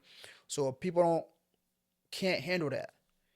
You know what I'm saying? I'm like, yo, There's no consistency really. yeah, they will start a business and hope and think that like when they started, like the client would just come. Right. But no, bro, you're gonna work for free for a long time. Like even the money that you make is not gonna be enough for you to buy the equipment and break some off for yourself. Right. You feel me? So like you basically just working for free until you know you get more income. That's facts. Boy, I know. Yeah, bro. That's definitely Yeah. facts. Like I think I took like I remember one time, it's after I graduated school, man, I was going crazy in the gym. And then when I like switched into like full entrepreneurship and I left my job and like all I'm doing is just business, yo, I took like a good 6, 7 months from the gym. Cause like I had to come up with new ways, new ideas to like keep the shop moving, keep it Yeah. going so I could create, so I can eat, you know what I mean? Buy food, you know? And every day is like a survival day for like 6 months straight. And I'm like, yo, this is crazy. Like it was really crazy, you know? And then you living off of your savings from your previous job and you're like, yo, this is gonna run out soon. Exactly. This is So gonna run out soon. just think about if you were not somebody who was good at saving money, that you didn't have that saving. Right. Like, what do you do? You feel me? Exactly. So like, it's that's the number one thing that I think people like struggle with. Yeah. That you're gonna struggle with the most. Just like that, because once you start struggling with that, consistency is out the window. You can't be consistent. Something that when you're not getting paid, and two, you're starting to hate it because you're not getting paid. Right. So yeah, I feel like that's one thing people struggle with. But Wow. Definitely a lot of risks you gotta take. A huge investment you're taking in life. And even in character too, because you sacrifice a lot mentally as well. exactly. You kind of put yourself in like a robot mode. You know? Where do you think your business would be in 5 years? The vision I have for my business is that like I wanted to be able to have like a one-stop shop where people will come, get the car detail, get a window tinting, get some wraps, and like be able to open a second location. You know, that's something that like I want to see happen. You know what I'm saying? Like, and I want to open like a second location somewhere where the weather's kind of like nice and sunny. You feel me? So, that's a vision I have for myself. But Second location where it's nice and like yeah, sunny. like like Houston, Florida, or Oh, somewhere. he Yeah, trying bro. to get up out of here. Bro, man, this detail business is the reason why I'm here, bro. I'm trying to dip It's out. seasonal up here. Yeah, I'm trying to dip out, bro. Yeah, But that's what it's- I'm trying to get with it. Syracuse is one of the darkest cities in America. Yeah. There's definitely not that much sunshine up here. Wow. Did you ever have like was there like any moments where you thought about quitting? Yes. What? That time I was telling you that I was about to leave and go do trucking. Is like, bro, I was, and then that was also a point where like I just started like my spiritual journey, where like I started to like locking a bit more with my faith and working there. So when I started doing that more, like I started to like lose interest in a lot of things. Like I'm like, yo, why am I even doing this for? And I'm saying like this is not even gonna like it's not gonna mean anything. You know what I'm saying? Cause like I'm like, bro, what have I done for God that I'm out here just chasing what I can accomplish for myself? For me. So I started to lose interest in it, and I was like, bro, I don't know, bro. I think I want to call it quits. And so I was talking to my lady about it. She goes like, yo, I think you love this thing way too much for you to even quit. And there's no J&P without J. So There you go. you feel me? I really don't think you. Shout out to your lady, man. Yeah, shout bro. out to the engagement Man, I as appreciate well. it, bro. I'm definitely happy for you. Wish you the best, you know? Thank you, bro. Definitely Thank a blessing right there. Yes. Dang, ain't no JP without J. Yeah, bro. That should be a slogan. Bro. If So anybody I'm try to like, come take the business from me, like, nah, ain't no JP without this J right here. yeah. So I'm like, cause I think about it. I just thought about it. I'm like, yo, even if I like was like, say, yo, I'm down your daughter run this. Like, he wouldn't feel as obligated to run it as I would feel. Right, Cause his name is not out there. You feel me? right. And it's not like, okay, cool. If it works out, it works out. Mm-hmm. Like, his name is not on there. He might even want to go and start his own thing. You feel Mm-hmm. me? So it's like, And do it his way. yeah, exactly. Right. So it's like it's not there isn't really like a way for me to like leave without a business just like just going with me. You feel me? So Yeah. um, and I just thought about it, I'm like, yo, you're right. So we go back to the drawing board and we start over. So after that, I'm like, okay, cool. I'm not trying to do this thing again, but I'm trying to do it the right way. Right. I'm trying to see if I can involve God into it more. You feel me? Than just me trying to go on my own. Because I've been doing this on my own for the Wow. longest time now. And I'm Yeah. sitting in the same spot. Yeah. Maybe it's time we switch it up. Right. You feel me? So now we like switch it up a little bit. Now I'm getting into a little bit more, but like, yeah, I definitely feel like giving up. And Do you feel like that structure with God gave you more freedom? um, I want to say freedom, but like more peace. It's more peaceful. You know what I'm Okay. saying? Because if I say like give me more freedom, like it doesn't sound right because like having freedom is not a good thing as I see anymore. Like in terms of like just be able to do whatever it is that I want to do and not feel guilty about it. You feel me? Mm-hmm. Like I don't have that. Like not like I'm self conscious. Like I think about everything I do. I'm like, yo, is this okay? Because you see people would do certain things and like they will be okay with it. Like, bro, if I sin, like it sticks in my I'm like, yo, how is this gonna play out? So if I had that freedom where I can just do whatever and not feel bad, to me that's not something that I want to have. But to have the mental peace and have the peace where like, okay, cool, you probably want to be doing that, you probably want to be doing this, but that's not what you're supposed to be doing. This is what you're supposed to be doing, even though it's hard.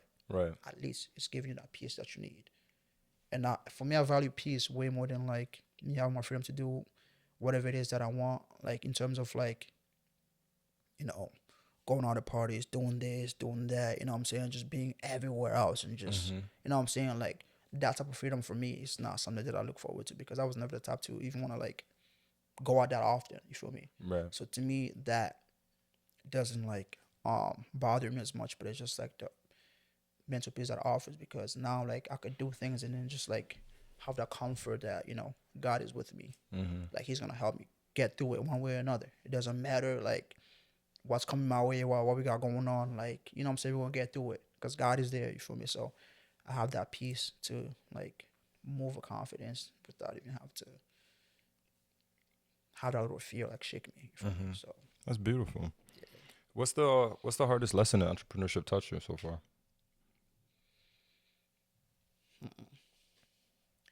Things aren't always gonna go the way that you envision it to go. So you always gotta be ready to pivot and adapt. You feel me? Um, Not because you have something set and say, "Hey, this is how I want this X, Y, and Z to go." Like, bro, this is life, bro. At the end of the day, it's life still. Like, you know what I'm saying? Like, things are you don't expect is gonna happen. So just make sure that your feelings are involved. Because when your feelings are involved, like you don't use your logic. You feel me? Like, if I let my feelings like dictate what I do, I wake up tomorrow and I feel like doing this. Um, it's not about how you feel. It needs to be done. Right. So get up and go do it. You feel me? So, but some people get too caught up in the emotions to the point where like, They just give up. yeah, Mm-hmm. yeah, you can't be too emotional with this business stuff, man. You gotta handle it as it come. You gotta handle it right, Mm-hmm. despite how you feel. Right. So, What sacrifice has to be made that people don't really talk about? bro, for me, it's spending time with my family, bro. I'm not gonna lie to you. Like, um, I work 7 days a week. I still have two jobs. I work 7 days a week, and I do the detailing stuff on the side. So when I'm not working, I'm detailing, and when I'm doing that, who's hanging out with my mom? You know what I'm saying? Like Right. Yeah, my siblings in college, and my mom is home by herself, so I'm not spending that time with her, and I know that like, my mom's gonna be here forever. These times like are precious. Like, I gotta, know what I'm saying? Like, I would like to spend it with her, but at the same time, I'm like, yo, there are things that needs to be taken care of. So that's something that like I battle with every time. Like, it's tough, but I'm like, yo, But I want you to remember that even some though it's tough, what you are building is so you can buy back your time to spend that time with her. yeah, bro. You put in a lot of hard work right now at the age of 26. I definitely believe that by the time you're 35, boy, you're gonna have so much time to be with your mom. Bro, You know what I mean? that's the I can't, bro. That's the I can't goal. wait, bro. That's the goal right That's there. the Like, goal. You know what I mean? being able to like, take them on trips, spend time with them on trips, different places where they've never been, and I like, for me that's the goal. What I'm saying, like this whole business thing, like the goal is not for me to make money and just like, flex around and do all that stuff. But no, the goal is for me to make money so that I don't have to be at work, so I can use that money Mm-hmm. to take them on vacation and And have enjoy your yeah, allow family. to enjoy themselves, and then, you know what I'm saying, have things that they never had before. You feel me? So I try to see it that way whenever like it gets tough. But yeah, bro, that's one thing that I struggle with the most, having to spend time with her. And Wow.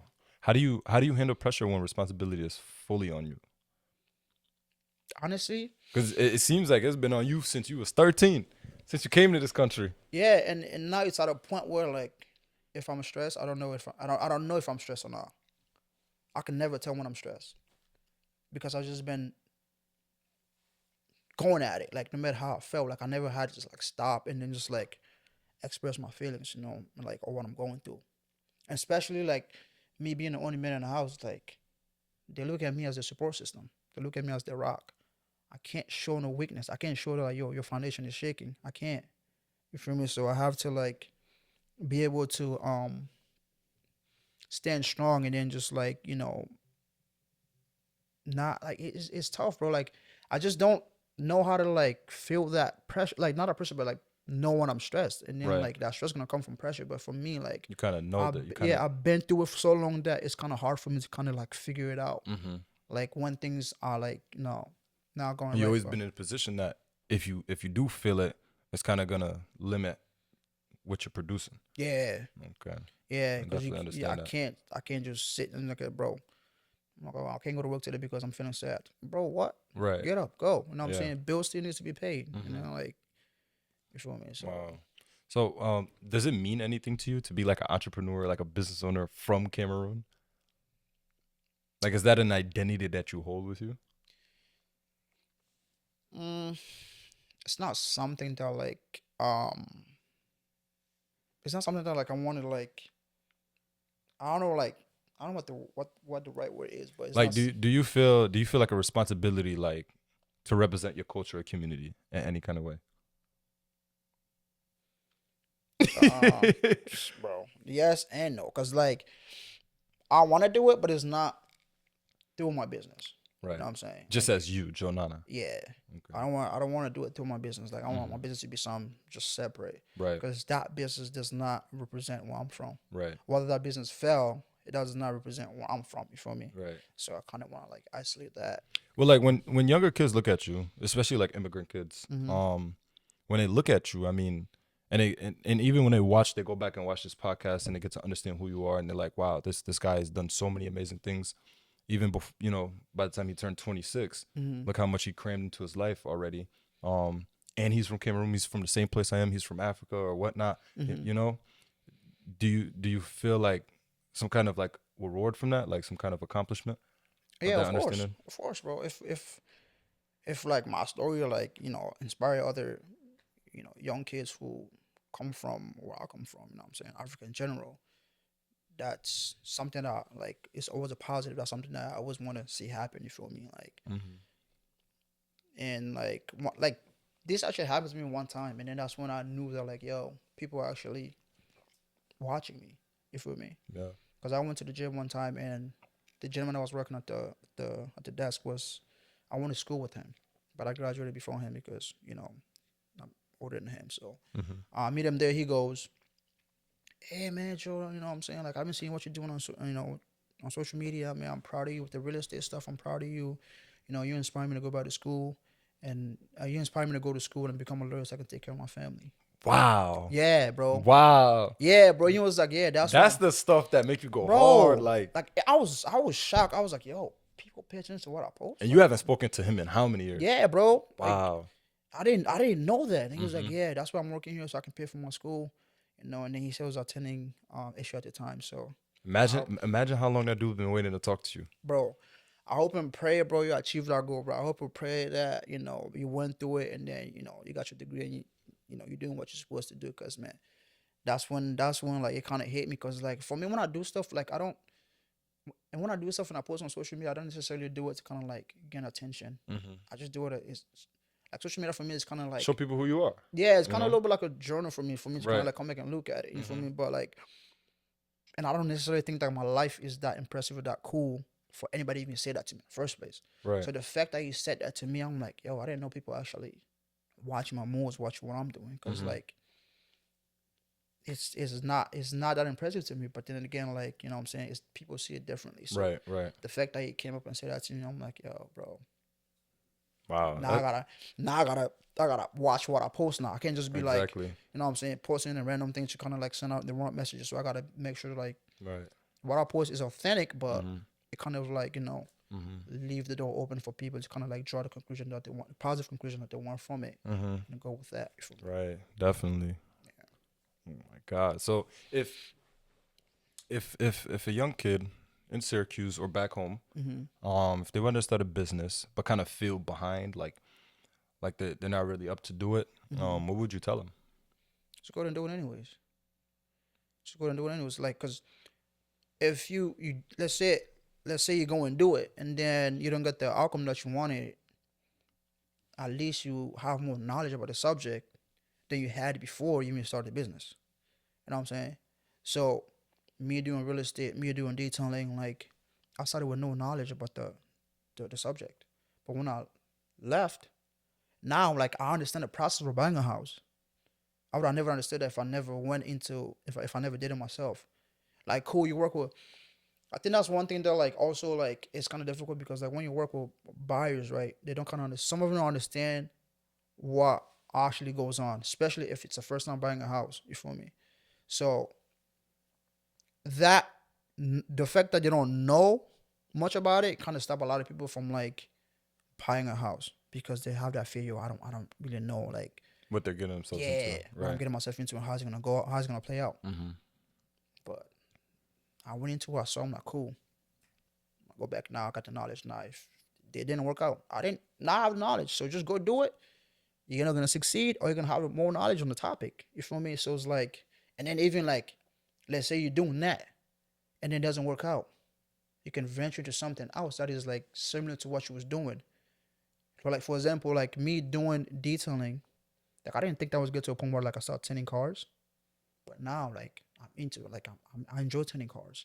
You feel me? But I would have never knew that, and I would have never tried that if I didn't start with the detailing. You feel me? So Right. just go and start it, do it, and just pray, man. Make sure you involve God into it. Just let Him handle the rest, but make sure you just do your best. And then if it doesn't work out, you know you gain some knowledge. That's what I would say. Wow. If you could speak to your younger self, what would you say? 13-year-old Joe Nana that came here from Cameroon with his mom and his little sister. Shout out to myself, yo. It's gonna be okay, bro. It's gonna be okay. Because when I first came, bro, like I was like, bro, I don't know, like how how long I'm gonna be able to like to survive. How long I'm gonna be able to like do this? Like I'm looking around. I'm like, bro. Then again, like I'm the only man in the house. I'm like, yo, like, like where do we go from here? You feel me? So, Right. but now that I look at it, I'm like, yo, you're doing just fine, bro. And like, I would stop and try to look at the things that I've done and kind of give myself a little bit of credit because I necessarily don't give myself a lot of credit. You know what I'm saying? So if I stopped and look back to the things that I was able to do, um, I feel like I'll be the fact that I didn't do that. I feel like I was being ungrateful to God with the thing that He blessed me with. You know what I'm saying? Because for me, it was never enough. You feel me? but he was giving me what I needed. Right. So I should have trusted in him that he was gonna get me there, that it was gonna be okay. Just you know what I'm saying, just stay the course, it will be okay. You feel me? But now we're here, so Wow. we're here. Wow. Last question. Last question. What does success look like for you now rather than later? Having the freedom to in terms of like spending time with your family, for me that's success. Like, you know, being able to, spend time with my family, being able to provide for them without them having to wonder where the next minute coming from. That's something that is important to me. It's not necessarily for me like um per se like having like the coolest stuff, the coolest item. That's not what I deem as success. Like they just have an ability to, you know, have my mom not work for one, and two, just go wherever she wants, whenever she wants, do whatever she wants, whenever she wants. Because she's been in a position where she was been working for so long that like it's difficult for me to take on a trip, bro. Whenever I try to take this lady on go on a trip, like it's so difficult because she's so wired to just like working, working, working, working to a point Right. where like it's like yo, It's hard for her to decompress. yeah, I'm like yo, mom, let's do this, do that. She was like, nah, nah, I don't. That's a waste of money. That's a waste of money. I'm like, mom, let's go. I'm paying for it. Like I don't know why you said that. Like you don't want to go anywhere. And she's like, well, why are you going there? Why are you going? I'm like, mom, we're going there to see new places, learn new things, try different food, do this, do that. You feel me? So it's like, but that is because like she's never been able to like just travel like that as frequent as like I'm trying Right. to get her to. You feel me? So it's kind of like difficult for her to get in that mood. So I'm like that's the reason why like I tried to take him on a trip, especially my little sister. Like I trying to like introduce her to the lifestyle that I didn't have, so that like she doesn't grow up and be, you know, easily impressed by the wrong things or be like a boring parent altogether. You feel me? Mm-hmm. Because the fact that um her mom wasn't going on trip or wasn't taking on trips, if she grows up, how do you think she's gonna treat her kids? She's Right. not gonna go on trips. Or she grows up, meet the wrong crowd or meet the wrong guy, and then he's just like, "Yo, I'm gonna take you here. I'm gonna take you, take her to Utica," and then she's excited because she's never been on a trip before. Right. Feel me? That's not what I want for her. So like, I try to like get them out there to get them to kind of like experience new things and kind of like build a memory with them because like I'd rather go on trips with them than go on trips with random people because that memory that we built is more important to me than me building memories with random people. Right. You feel me? So yeah, man, that's what I deem my success is being able to just take them like wherever they want to go, do whatever they want to do whenever. Wow. Wow. Is there any last messages you want to say? Man, we just been sitting here just talking about me, bro. Like, but y'all are sitting over here acting like you ain't doing the crazy stuff, bro. Come on, man. Yo, You chill, have to give man. yourself your flowers too, bro. Like you literally one of like the most mature young men that I've met, bro. Like for someone your age doing the things that you're doing, bro. Like it's very impressive because, bro, like there's a lot of people your age, bro, they didn't even get off the video games yet. Wow. But you're out here Yeah. like running your own business, bro. Yeah. And then running a business is not easy because it comes with a lot. You have to be like mentally mature to like be able to do that. And then you're doing this podcasting.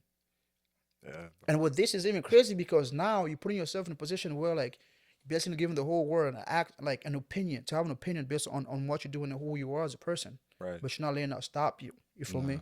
Yeah, you're doing this. So man, if anybody here between us needs to get the flowers, it's you, bro. Like you I know what I'm appreciate saying? it, man. So you've been doing your thing. And your first podcast when you dropped it, I'm like, yo, bro, this dude is natural. I remember when you Bro, it's natural. when you texted me that. Bro, I couldn't find any criticism like to give you. I'm like, yo, bro, this dude, like, it seems like he's been doing this for a minute now. So like that's impressive. So, I what I'm saying? appreciate We're it, just man. sitting here and then, just talking about me is not, bro. You also doing your thing for sure. I appreciate it, man. It's definitely empowering coming from a brother. You know what I'm saying? Yeah, bro. I definitely Speak back. appreciate it for real, man. Yeah, Where can people find you?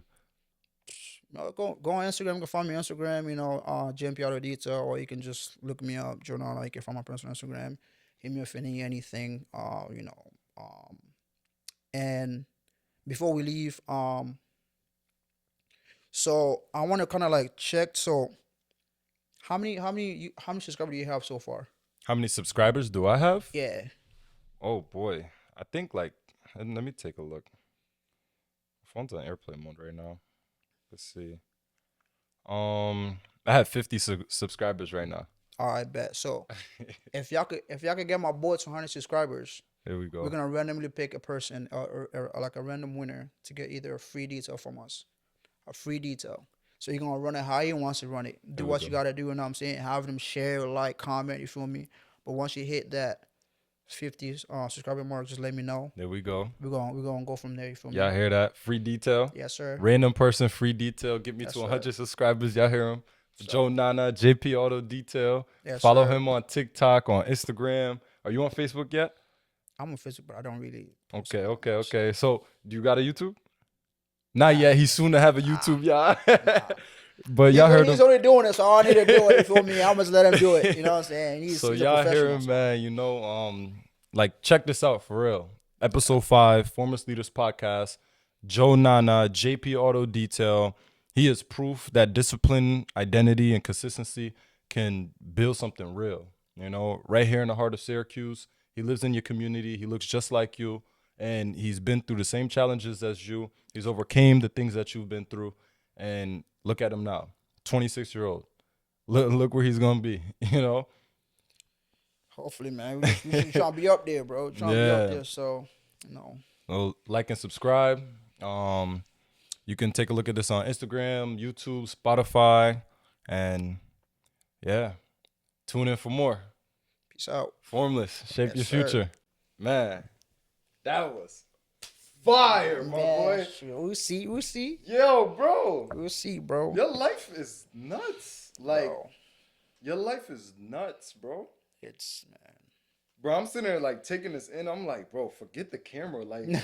this is crazy. Like, Yeah, bro. bro, I really enjoy cause like we will have this conversation, just me and you. You know what I mean? Yeah, So like, why not record it and just let people listen to it? exactly. You know what I mean? Like the amount of conversations I had with you over like so many years, I'm like, bro, like this dude, like I done learned so much about myself just talking to him. And I feel like you do the same thing when we talk to Yeah, each other. bro. We mirror Bounce, ourselves yeah, off each other. bounce like, off ideas and stuff like yeah. that. Yeah, bro. And like that's perfect. Like, bro, like people need to see that. They need to see like black people like us, this young, mature people that's not even 30 yet, can discuss about something outside of themselves. You know, even though this is about your life, this is about what you're doing for other people.